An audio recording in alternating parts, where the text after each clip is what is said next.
Amici telespettatori, ben ritrovati, amici del cuore tassellato. Vi spoilerò immediatamente la puntata di stasera con l'ultimo round del campionato EMEI Monster Energy Supercross 2023 che si è svolta a Salt Lake City, per cui chiuderemo questo fantastico campionato sempre con il nostro carissimo amico Michele Fanton, per cui aspettate le immagini, le news e le due chiacchiere che abbiamo fatto. Motocross My Passion c'è.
We're going to start off in the 250, and we had a great showdown. Brother versus brother, 250 East-West showdown.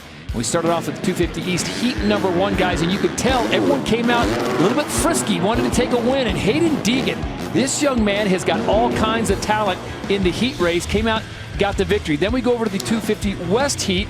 And again, different names than we're used to seeing. Levi Kitching starting to flex up a little bit. And guys, this was before the rain came in. And then it all came down to the 250 East-West showdown. Light it up. After what we saw in the heat races, I thought that the showdown was going to be someone other than a past champion winning. However, man, these guys, you can never sleep on their skills. But man, once the weather opened up and we got some rain, it changed the complexity of what would happen here. And really, the first half of the first lap changed the complexity big time for one rider, that being, of course, Hunter Lawrence, as RJ Hampshire took a lead, and it was all on, but Hunter, the damage was done, James. He was just mired in the back. Yeah, he got a bad jump off the gate, and pretty much his race was ended in the first 10 feet, and he's trying to make his way up through Jordan Smith, and did a good job at coming up, trying to be safe. But yeah, this is what happens when you get a bad start. You get caught up in these positions, but you know, at the end of the day, his brother was up front, right? You know, racing last week's winner with RJ, and then he gave him the business, as we'd like to say, RC. How about this pass, RC? That was retribution from East Rutherford a few weeks back, if you remember, when RJ absolutely sent it in there. I don't think he was anticipating the hydroplane like he did. However, yeah, that was payback. So Jet Lawrence takes the East-West showdown, and his storied career on the 250 comes to a conclusion. He now moves on to the big bikes, the 450. Classy move at the end as RJ Hampshire, Jet Lawrence say, no hard feelings, brother. Rick James. Levi Kitchen also joining them on the podium, but what a great performance. What a great show as the Trackworks crew put it all together. Jet Lawrence, RJ Hampshire, Levi Kitchen, Joe Shimoda, nice bounce back for him at the second half of the season, and Jordan Smith, Hunter Lawrence finishing up in 6th place. Daniel Blair, after the race, speaking with the champion. Thank you, Jason. We do as well. Let's take a look at the 450 highlights, guys. This is an amazing night for Chase Sexton. James, we talked about it, something he will never forget. Yeah, definitely. I mean, as a kid growing up riding motorcycles, this is one of your ultimate dreams, to win a Supercross championship, and Chase was able to get that done tonight. And the way he did it, he goes out on top. Been able to do this whole shot, lead every lap, Ricky. Yeah, this is pretty much an easy race for Chase Sexton, and that's the way you want to go out on your last race, winning that championship like that, winning. But man, Ken Roxon, just another factory rider going down. He dabs his foot. James, walk us through what happened here. Yeah, I mean, the track, it rained a little bit earlier, so the track was a little slippery.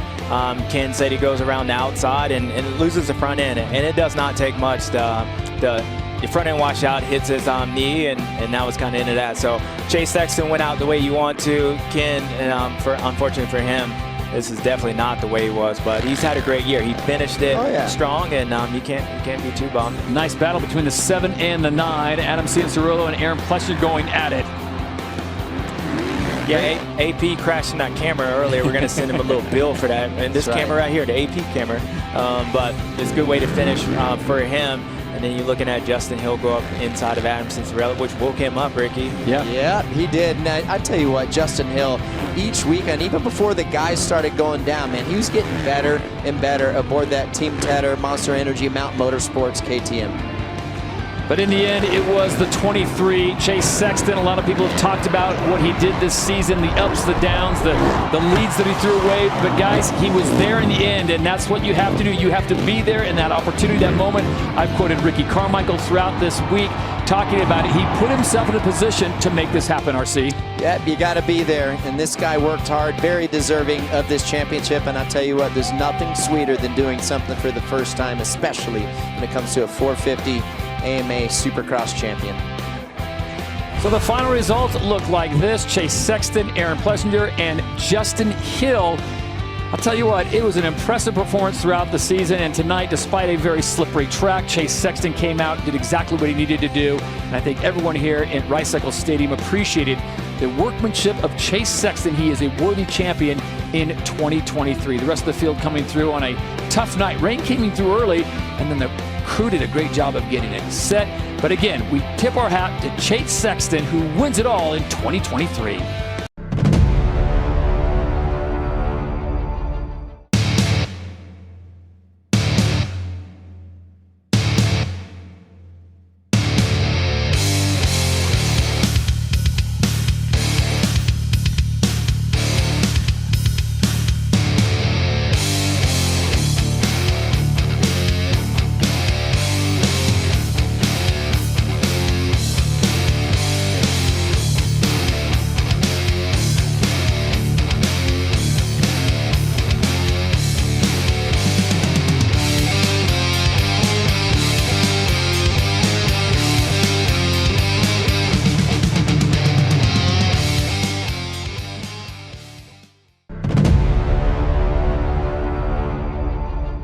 Saluto immediatamente Michele Fanton. Ciao Michele.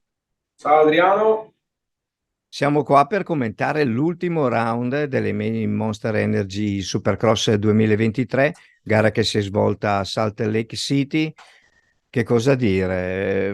Vorrei che tu riuscissi a portare avanti la puntata perché c'è tanto da raccontare. Se parto io non mi fermo più. Oddio, cosa da dire? Dire che comunque ormai la vittoria del campionato era già in tasca a Sexton, però giustamente diciamo che tutto il team Honda si è comportato molto diplomaticamente, ma anche professionalmente. Hanno festeggiato dopo l'arrivo della vittoria di Sexton in questa finale. E questo bisogna dare merito che c'è stata veramente grande fair play da parte di questo grande team, perché quest'anno veramente l'Honda ha sbaragliato in tutti i campi. Grande gara di Sexton, anche perché ormai era una passerella, perché Roxen dopo il primo passaggio si è infortunato a un ginocchio, per cui quello che poteva, tra parentesi, magari mettergli un po' le pulci sulle orecchie, era lui, perché tutti gli altri, abbiamo una lista di infortunati che è pazzesca quest'anno, veramente. Sì. Purtroppo è un anno veramente pesante per gli infortuni, c'è da lavorare tanto sulla sicurezza e vedere di cambiare tante cose, dalla cilindrata della moto stanno già parlando, stanno lavorando tutti sui 350, anche se non sono convintissimo di abbassare la cilindrata, perché sicuramente avranno già degli sviluppi importanti a livello tecnologico, tecnico-meccanico, che porteranno anche i 350 ad avere quelle potenze incredibili che hanno i 4,5 nel giro di un anno o due. Per cui, boh, forse c'è da fare un pochettino più di attenzione sul trattamento delle piste. Queste cose chiaramente le diciamo da fuori, al momento siamo seduti comodamente. Vedremo se ci sarà una presa di coscienza, anche perché i piloti in effetti sono un pochettino stufi di queste cose, perché basta un piccolo errore che si frantumano e non è bello proprio, anche perché sono fuori in tanti, già operati, già semi ripresi, però è brutto commentare queste fasi di un campionato, cosa che poi commenteremo anche per il mondiale MXGP dalla prossima puntata. Per cui tre Honda vincono i tre campionati, 450, 250 Est e 250 Ovest, con i fratelli Lorenz che entrano nella storia di diritto. Grandi gare, grandi e soprattutto grande affluenza di pubblico, perché è dall'inizio dell'anno che vediamo gli stadi veramente pieni, per cui tantissimi appassionati, e questo non fa altro che portare acqua al mulino del motocross che ne ha veramente bisogno. Sì, sì, beh, sicuramente poi in America diciamo che il Supercross è da decenni e decenni che comunque ha un grande risalto da parte del pubblico, a parte le ultime stagioni un po' col Covid e così, ma però anche 10 anni fa che ogni tanto andavo in America a vedere queste gare, gli stadi erano sempre veramente stracolmi, Sì. per cui c'è un seguito di pubblico pazzesco. Poi quest'anno il pieno ad ogni gara fa capire che comunque ruota da parte del pubblico un grande interesse perché è spettacolare, emozionante e bellissimo.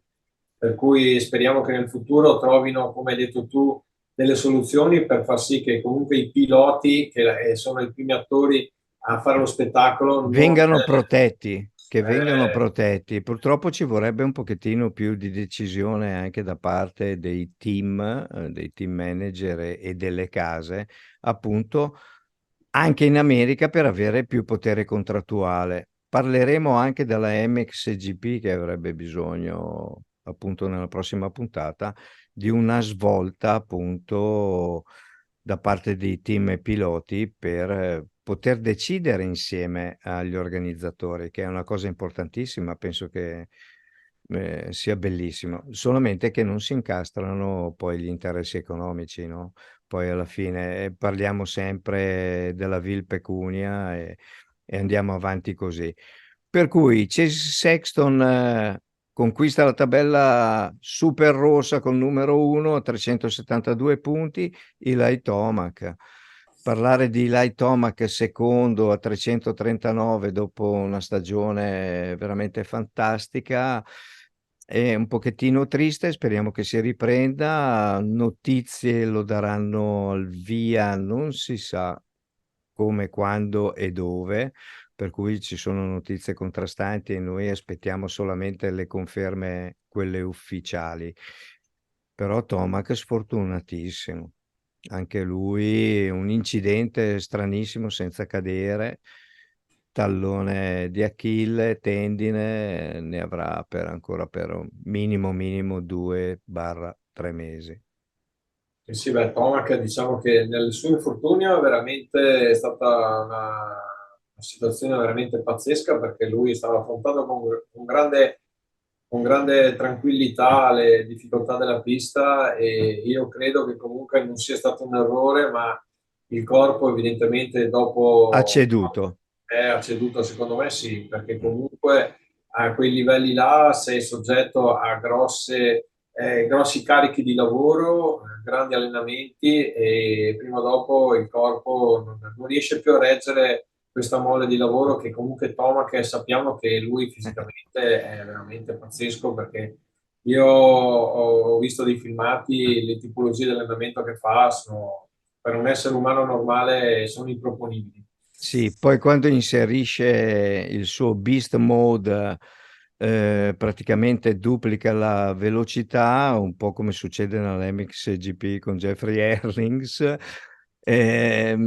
Ha fatto tutta la gara e anche le gare precedenti facendo degli overjump incredibili, sostenuto da una meccanica e degli assetti molto molto particolari, l'hanno sempre salvato. Questa volta un piccolo disagio si è trasformato veramente in un grossissimo problema per lui. Volevo menzionare in effetti il fair play che menzionavi da parte di Honda, perché Sexton è stato veramente carino durante l'intervista, ha fatto fatica a godere di quel momento perché dice preferivo vincere direttamente con l'avversario con cui ho lottato tutto l'anno. Ma l'ha detto di cuore, per cui questo supporta il fatto che il Supercross e alcuni piloti sono veramente, veramente corretti e insomma, dispiace anche loro perché poi o uno o l'altro abbiamo visto Barsha, Anderson, anche loro infortunati, Cooper Webb e così c'è molta vicinanza tra loro. Questa vicinanza dovrebbe essere però gestita in un gruppo e portata poi agli organizzatori. C'è molto fermento in America, devo dire.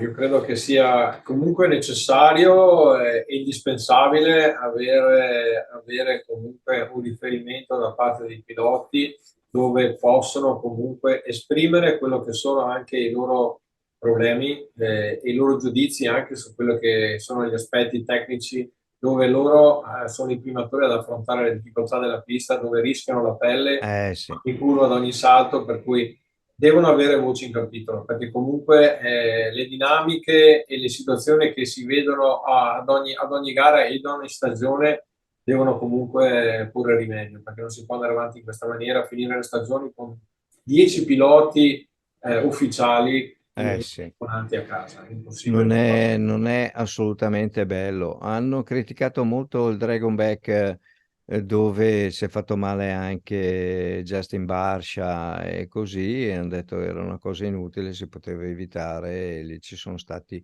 vari incidenti, anche perché poi parliamo sempre dei top driver che hanno appunto gli infortuni, ma ci sono anche tanti privati che si sono fatti male. Adesso non vorrei metterla come un bollettino di guerra che non mi piace commentare gli incidenti, però in effetti è così.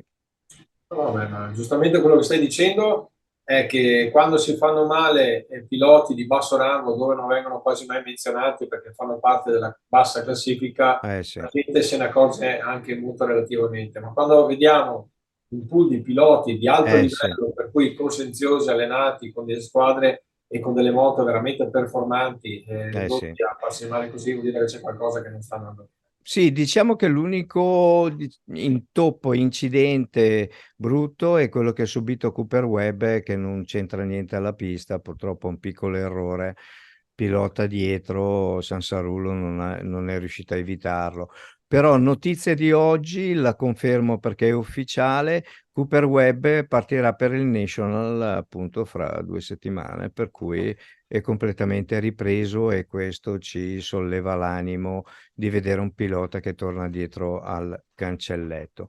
Per cui facevo un piccolo riepilogo di quello che è stato il campionato. Chase Sexton, ripeto, 372 punti, Eli Tomac 339, anche Cooper Webb, pur infortunato e saltando appunto l'ultima gara, 304 punti. Ken Roczen a pari punti con Cooper Webb, ma Cooper Webb aveva avuto una prestazione migliore nell'ultimo. Justin Barcia quinto, Jason Anderson, che io personalmente a inizio anno lo davo tra i primi tre sicuramente, invece ha faticato tantissimo, è caduto spesso, ha commesso errori e purtroppo si è anche fatto male.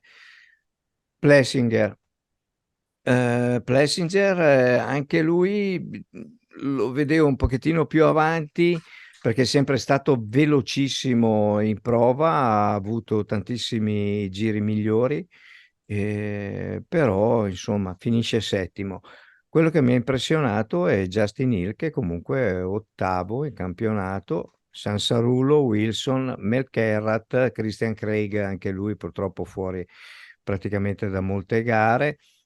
Josh Hill, Colton Nichols che ha confermato la sua partecipazione al campionato mondiale Supercross con la prima gara a Birmingham con un team Honda, che non è quello Nils di Giacomo Gariboldi. Comunque, e qua finisce la 4,50. A parlare della 2,50, di che cosa vogliamo parlare? Dei fratelli Lawrence, per cui Vabbè, parti. non c'è assolutamente altra cosa da dover parlare, la dimostrazione con i fatti e i risultati, quello che veramente hanno saputo fare in tutta la stagione, a dimostrazione della loro supremazia, ma Sì, supportati sicuramente anche da un grande mezzo, perché comunque l'Onda in America su due mezzo lavora tantissimo e sì. i risultati ne danno pienamente ragione. Hanno due Ah. piloti grandissimi, però le moto sono veramente performanti. Per cui un Jeff Lawrence che ha voluto onorare la sua vittoria di Il suo campionato, campionato. questa grande vittoria, e purtroppo il fratello è incappato in una brutta partenza e con la scivolatina è finito sesto, però comunque nulla toglie che anche il potenziale di questa ragazza è molto alto. Eh sì, perché Hunter Lawrence comunque vince con 241 punti su Hayden Deegan, rookie dell'anno, Sì. 17, quasi 18 anni. Le aspettative su questo ragazzo qua le avevamo già prima anche nelle classifiche, diciamo, delle gare non dei professionisti. Ha vinto praticamente tutto quello che c'era da vincere e in sella a una moto super competitiva che è quella della Star Racing Yamaha.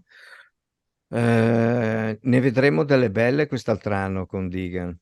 Tu cosa dici? Ma, ne vedremo delle belle, ne ha già fatte vedere quest'anno delle belle, per cui tanto di cappello di questo ragazzino, la sua prima esperienza da rookie in questo campionato è veramente agguerritissimo, perché ci sono fior di piloti importanti, lui si è distinto, ma soprattutto oltre a aver fatto dei buoni risultati e dimostra la classifica che ha fatto secondo, è stato costante, non si è Sì. fatto male, perché di solito il ragazzino giovane arrembante, pur di fare il risultato, va a fare qualche rischio, che comunque la sua guida è I un po' a rischio. rischi li ha presi, li ha assorbiti anche perché ha fatto delle belle cadute anche lui. Sì, diciamo che Però è tutta arte che ha messo da parte, come si sì. dicevano le nostre nonne, no? Quello che però, tra parentesi, scusa se mi permetto, mi dispiace tantissimo, è Max Ansti, che secondo me avrebbe Vero? meritato il secondo posto. Adesso, senza togliere nulla a Digan, che è stato bravissimo, però, ma per un punto,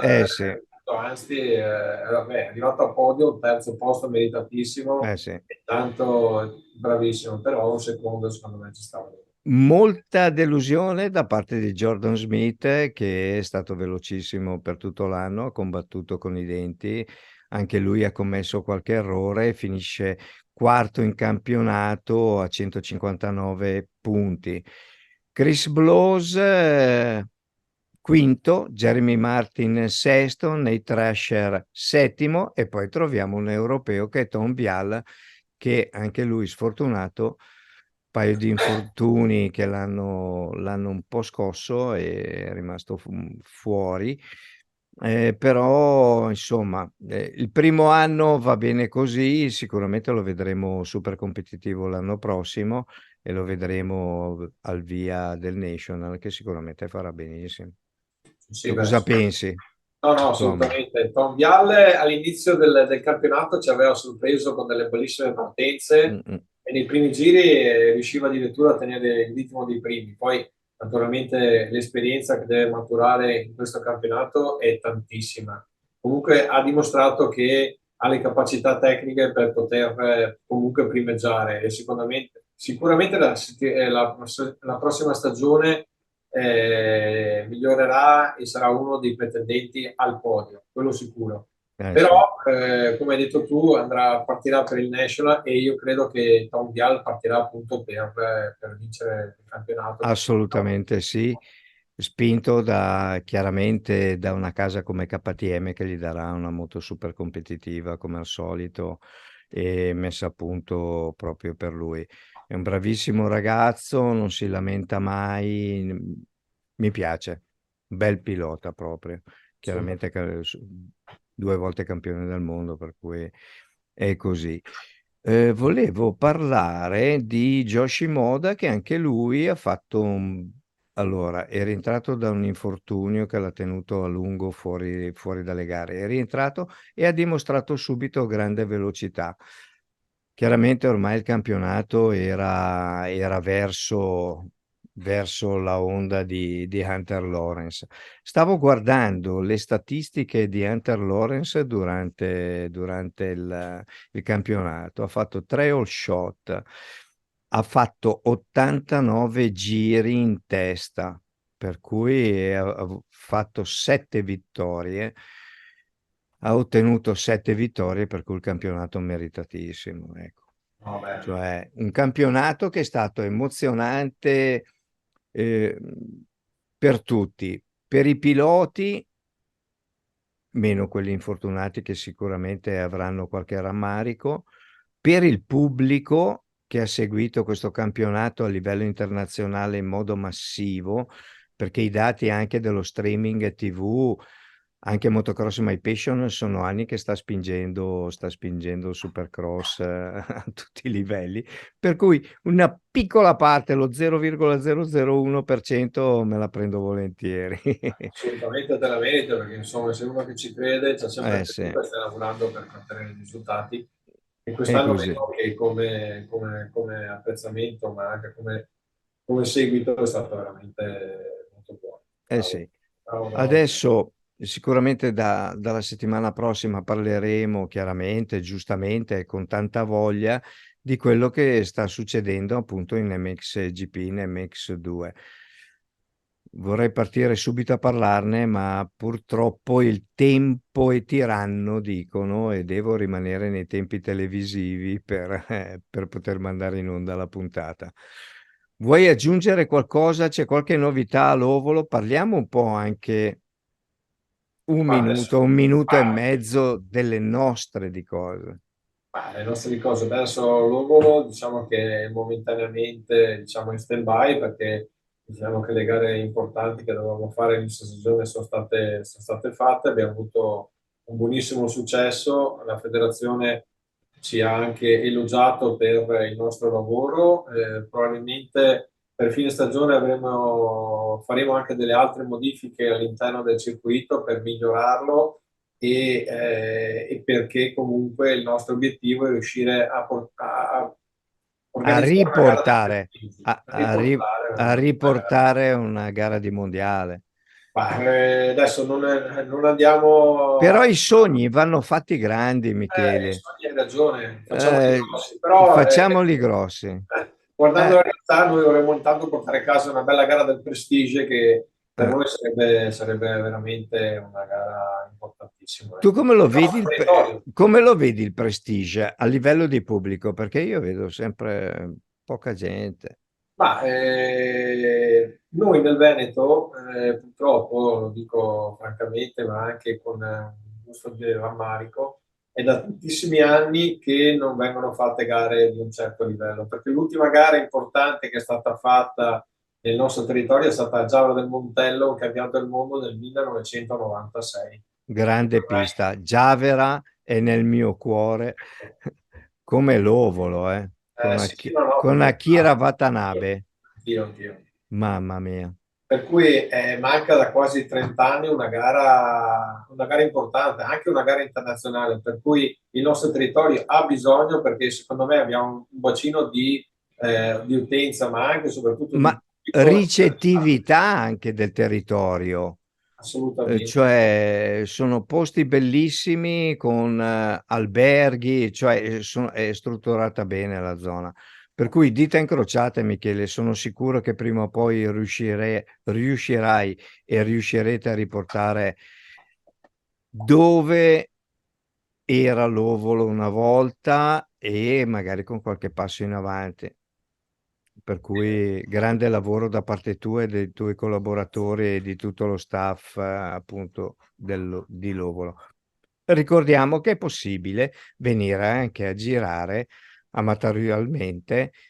Dammi gli orari e i giorni di No, apertura. la pista naturalmente al giovedì pomeriggio da mezzogiorno fino alla sera è aperto a tutti e il sabato pomeriggio e la domenica tutto il giorno, dove c'è anche un'abbondante annaffiatura per evitare appunto polvere e Allora, una pista. sull'abbondante sì, infiammatura, innaffiatura, c'è anche l'infiammatura, ma è un'altra cosa.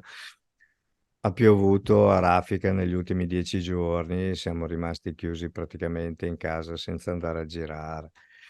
Quello che Si sta aprendo adesso, oggi c'erano 31 gradi, per cui le piste adesso saranno calienti. sicuro. Con questo io vi saluto caramente, amici telespettatori, vi auguro un buon proseguimento, seguite Motocross My Passion. Michele Fanton, se vuoi salutare gli amici a casa. Assolutamente, intanto un grosso saluto a te, ma a tutti gli appassionati che ci seguono Sempre costantemente. più numerosi, questo mi fa E piacere. poi il nostro slogan, viva sempre il motocross. Quello sempre. Per cui ci saranno immagini, altre interviste, altre cose belle appunto all'interno della puntata, per cui seguiteci e noi vi diamo appuntamento la settimana prossima, sempre qua su Motocross My Passion e sui nostri canali social, YouTube Motocross My Passion TV, dove vengono messe in onda le puntate andate in onda televisivamente, per cui le potete godere come e quando volete. La nostra pagina web che è www.motocrossmypassion.it, per cui avanti tutta. Stasera non faccio la chiusa da solo, ma la faccio con te, per cui salutiamo tutti e diamo l'appuntamento alla settimana prossima. Ciao ragazzi, ciao Adriano.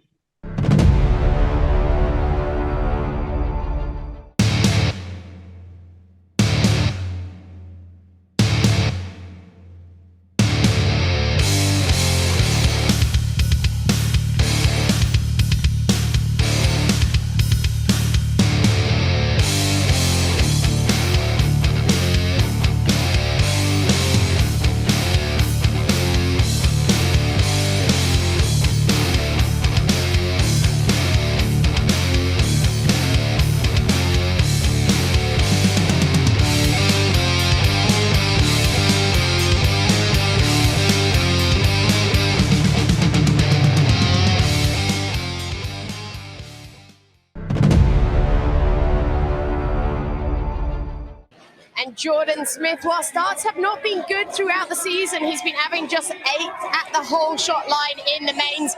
In the heat there earlier on today, we saw him out up front and made all the difference. It led to that heat race win, so can he get that start again here in the main? And it's time for Hunter Lawrence to win a Supercross championship. We look back to the beginning stages of his career here. What an incredible journey. You got to think about the hours spent on the spin bike, the hours at the track, the injuries, the rehab, suffering through a diet, having to eat exactly what it takes to be perfect every single time you're on the bike. You go through all that because you want to be a Supercross champion, and this year he has been fantastic from the very first gate drop of the year until this moment, and it's right here, a chance to be a champion. Hunter Lawrence. The scenario is this: Hunter Lawrence needs to finish 20th or better, and the title is his. It's important right here, right-handed first corner, get a good start. It is game on in Nashville, 250 East on the line.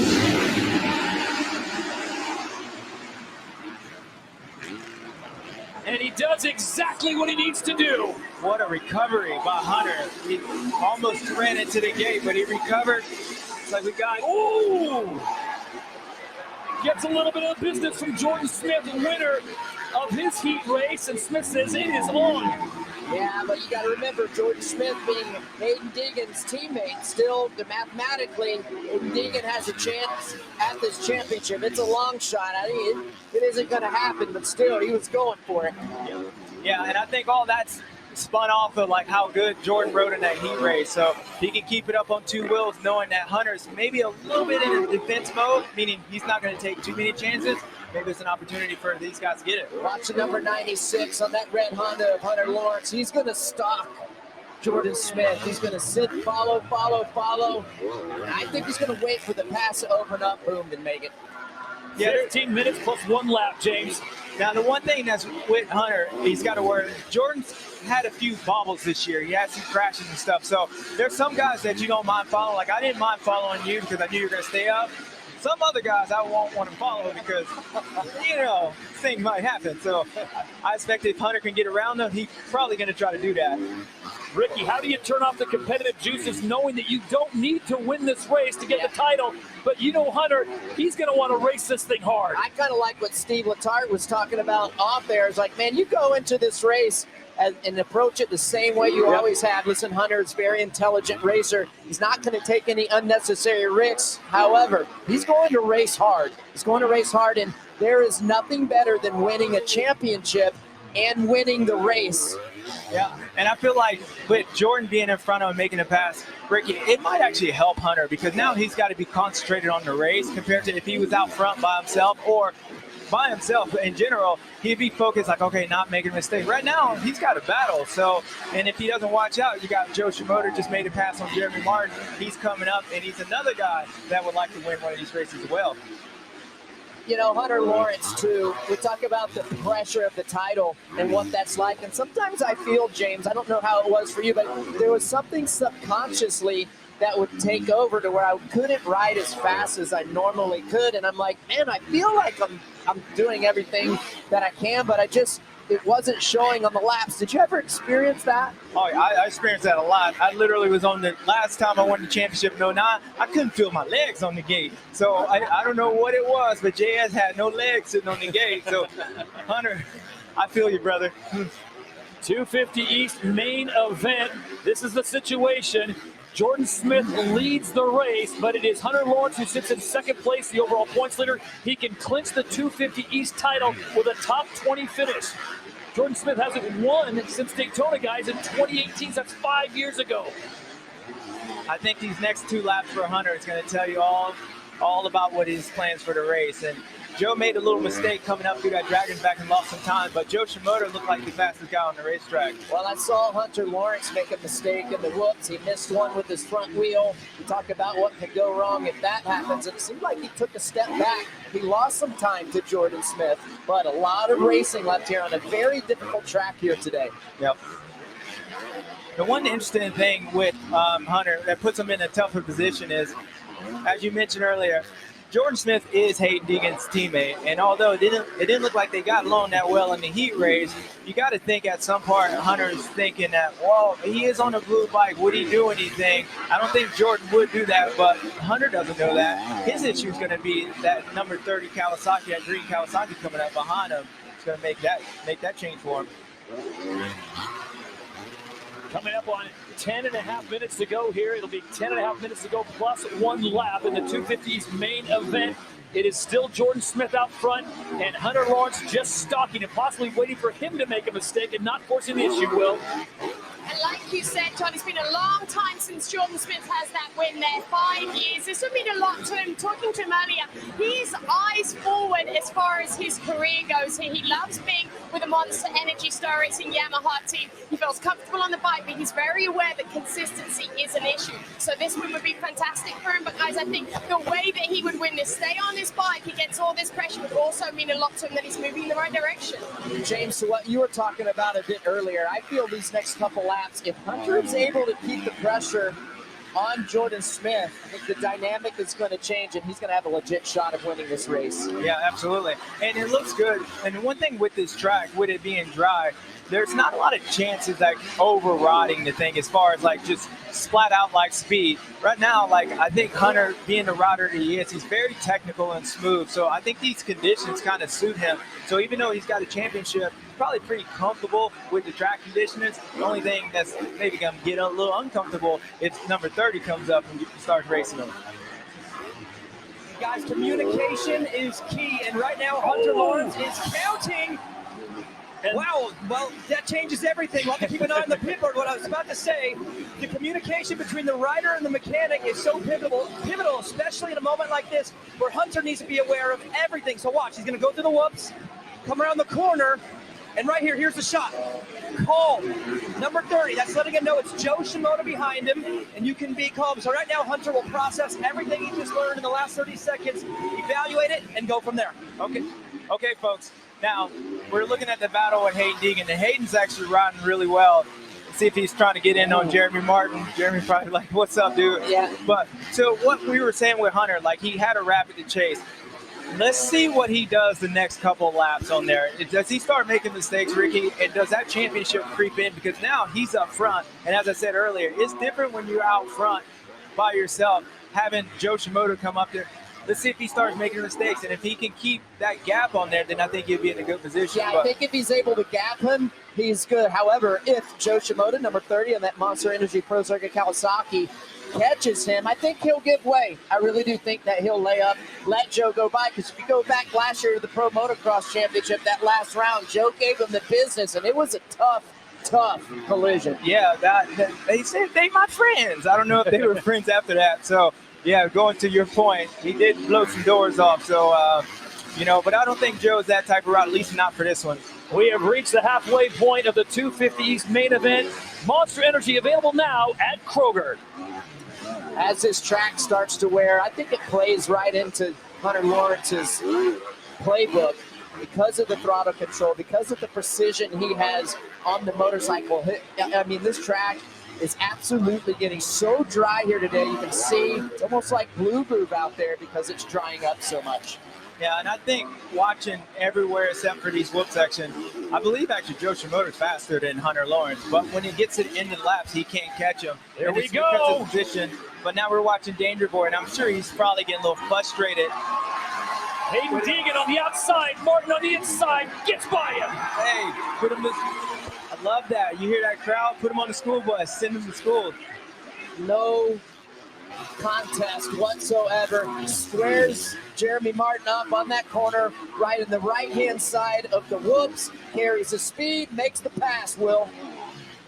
And Hayden Deegan, we spoke about that second place in points at the top of the show there. He's just added another 2 on Max Anstey. Talking to Hayden earlier on today, I said, how important is it here to be second in points? He's like, obviously, I'm really happy about it. He told me that at the beginning of my rookie year, I would have been excited. He said, but I'm not going to lie, now I want more. He said, my goalposts have completely shifted since the beginning of the season. He said, if I had been more aggressive, I wish I had been more aggressive at the start of the season, maybe Daniel I could have narrowed up that gap to Hunter. So Hayden Deegan, we know where his eyes are set. Exactly. Now I'm looking at the leaderboard. Hunter Lawrence now up 3 seconds. On that last lap, he was clear of all lap traffic. I saw a little extra intensity and aggression, and I think he used that as a chance to get away. He did it there. And guys, just think about this. In 6 minutes, Hunter Lawrence can be a Supercross champion. I think back to 2021, Cooper Webb goes to the final round of the series in Salt Lake City. He didn't have to win. He just had to cruise around and get it done. But he went out and won the race to make a statement and say, hey, this is my championship. I'm even winning when I don't have to. And Hunter Lawrence is doing that right now. So Hunter Lawrence taking care of business right now. He is the overall leader in the 250 East class by 49 points. Then it gets interesting because Hayden Deegan is charging hard, guys. He has got a 1-point lead on Max Anstey for second place. Yeah, Hunter is riding great right now. I can see the intensity level actually starting to pick up. And not necessarily he's going faster, but I just see more authority, no more tendency to like being tender around the racetrack. And all that's done is made him pull away from Joe. And as I said earlier, it looked like Joe was the faster rider, but since the track is slippery, there's only a certain amount of speed you can carry around this racetrack. And every time Joe went over that, he made a mistake, gave Hunter the gap, gave Hunter the confidence. Now Hunter's got a 3.5 second lead. So 5 minutes away from a championship for Australia's Hunter Lawrence. Number 96 on board the Honda HRC. His younger brother, Jet Lawrence, races on the 250 West class, and he'll be racing for the title next week in Denver. This type of track, too, James, with these conditions here today, I feel like it takes more effort. This track isn't forgiving like we've been talking about all day long. So you're right, you may ride a little more tense. You're fighting and looking for where that traction might be, which takes more physical effort to do. And Hunter Lawrence is also in great shape. So not only does his style play into the cards of how this conditions is, but his fitness does as well. Yeah, you see him making a few little mistakes, and as a rider out there, when you say guys are locked in, you notice when Hunter went around that corner before the finish line, he was just focused on what he was doing, almost ran into the guy that was down, that Braswell. And you would just think, like, folks at home, they're like, wouldn't you be able to see that? But no, these guys are just so locked in and focused on what they're doing, and especially with Hunter right now, he's just trying to get through these things, and things are happening. He had a moment on the Dragon's back, Ricky, where he clipped the tough block trying to find that traction you just mentioned. These guys ride the edges of the tracks. The reasons that they do that is because sometimes that's where the smoothest line is, or that's where all the grip and the traction is. Fighting constant, these racers are constantly searching for smooth lines and the most efficient lines. 3.5 minutes to go. He's told to be smart. Just has to finish top 20, and the title is his. So Hunter Lawrence well on his way. Nice battle shaping up, though, for second place. There's Joe Shimoda. Here comes Smith, and Deegan's lurking in fourth. Yeah, Hayden Deegan was the fastest guy on the track by over a second in the last lap. So he's coming for sure. This would be a great run if Joe Shimoda is able to get on that podium. You see him right there, number 30. Pro Circuit, Monster Energy Kawasaki, coming in basically towards the end of the season. Be a nice confidence booster as they gear up here soon for the Pro Motocross Championship. Now, even for Jordan Smith, he made a mistake out front. I would say his day, if he can keep it together, it's been a positive day. You know, winning that heat race, being able to make a mistake from leading the race, and if he can get around Joe or stay up on the podium, it'd be a good day for him. Yeah, certainly a good day. It's great to see Jordan rebound from that mistake when he lost the lead. Keep his mind in it. Keep putting in good laps and never give up. Joe Shimoda, this will be his first podium of the season, as you guys alluded to, coming in late because of injury. Finished fourth in Atlanta, ninth in New Jersey. And for Shimoda, this would be a nice way, as Ricky pointed out, to catapult him into the outdoor season. Remember, it's all about the Super Motocross World Championships. You want to qualify, you want to punch your ticket, and then you got the big playoffs RC coming up in September. Charlotte, Chicago, and then the showdown in LA. I cannot wait. The inaugural season, finally some playoffs. Yeah, it's going to be good. So a couple laps ago, Hayden Deegan ran a 54, which is one of the fastest lap times of the race. This lap, he ran a 56.6, which is 2 seconds slower. And as I said earlier, there's only a certain amount of speed you can carry around this track, and Hayden was trying to make up that gap on those guys. I think he kind of found that, so him losing that time is difficult, but kid's still riding good. If you are Hunter Lawrence right now, number 96 on that Honda, this is where the thinking starts coming into mind, I would think. All of the years, all of the struggles, all of the work you do in the offseason, finally coming, everything has come to fruition. He's put everything together, all the pieces of the puzzle. There's his brother Jet in the box. I think what's so impressive, guys, is Jet is his younger brother. Jet came in with so much publicity, so much hype, and Hunter was having a rough first year, and then he just said, you know what? I'm going to turn it around. And here it is. He's going to get the title right or down in the background. Folks, that's why we say you got to stay focused on there. I mean, Hunter, that could have been gnarly with that lapper that it just went down. Then the guy crashes. Then he gets the huckabuck at the end of the thing. Anything can happen. So, again, earlier, I think the track being as difficult as it is helping him because he knows he has to stay that way, Ricky. Yep, you have to say picture perfect. His lead is 4.3 seconds, just needs to be in the top 20. Hunter Lawrence will claim his first professional title here as a 250 East Supercross champion. Man, what a special moment this could be. And another lap and a quarter. Yep. You think about the family story. They sold everything they had in Australia. They moved to Europe, raced the GPs in the European scene, stayed there for several years, got their chance in the U.S. Yeah. One thing that's about racing and to bring it home as his mechanic, that's awesome, is that even though he's out there riding by himself, he's racing for a lot of people. Like his mechanic, his bus driver, his team manager, his family. His family. Like we all, I mean, you see his brother, his brother's right there. So it's not only his emotion and how happy, it's the emotion of like celebrating with your family. And that's something that I know with this sport, being an individual sport, the family and the team that you got around, like it is a special feeling. And Hunter, About to get it and feel it again. Looks like he still can feel his legs, so he made it far tonight. Here he comes, Hunter Lawrence. The fans are on their feet. It's 7 a.m. on Sunday back in Australia, and I hope they're up and watching because Hunter Lawrence is bringing home a title. Bust out the Vegemite. The 23-year-old Australian, one more turn.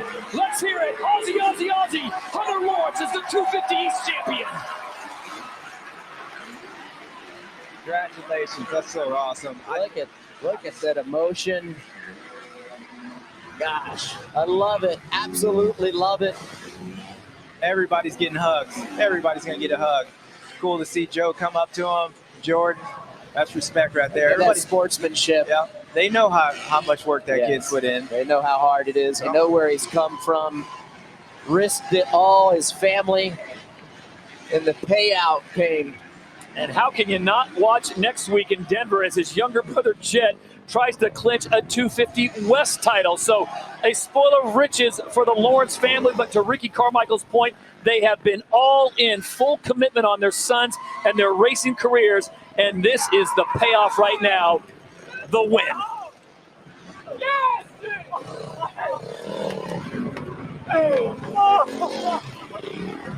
I hope all my Australians, y'all love seeing this. This is awesome.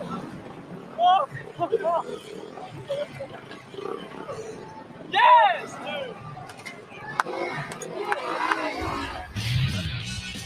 Hunter Lawrence, the 250 East champion. We will speak to him when we return to Nashville.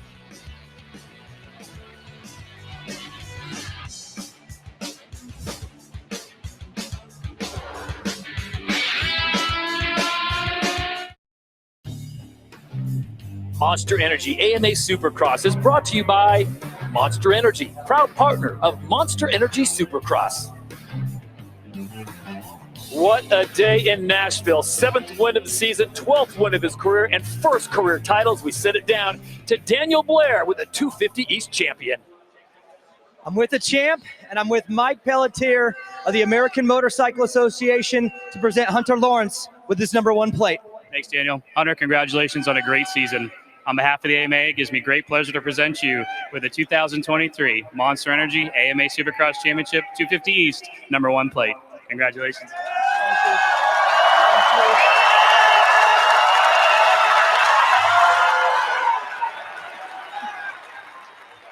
Hunter, congratulations. When you came off the track, everybody rushed to you. They all wanted to talk to you, but now it's your turn to talk, to thank the fans, the friends, the family that you've made here in the U.S., in Europe, back home in Australia. Hunter Lawrence, you're a champion, and it's your turn to talk. I just want to say thank you from the bottom of my heart. Everyone that is with me now was with me when I was at my lowest of lows, so this is incredible. I can't say I ever dreamed of this as a kid because I didn't know this was possible, so I'm choked up. This is just surreal. This weekend's been incredible. Perfect day.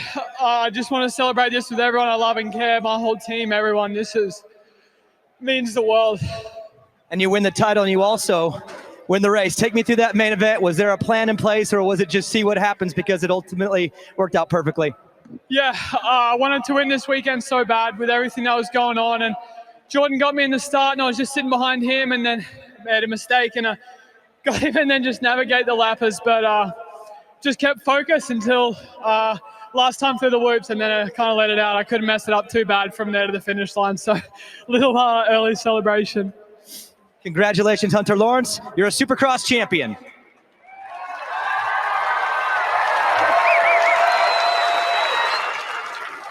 What an amazing moment here in Nashville, Tennessee. And once again, Ryan Dudley, thank you so much for what you did. Australian Hunter Lawrence with the exclamation point is the 250 East champion in 2023.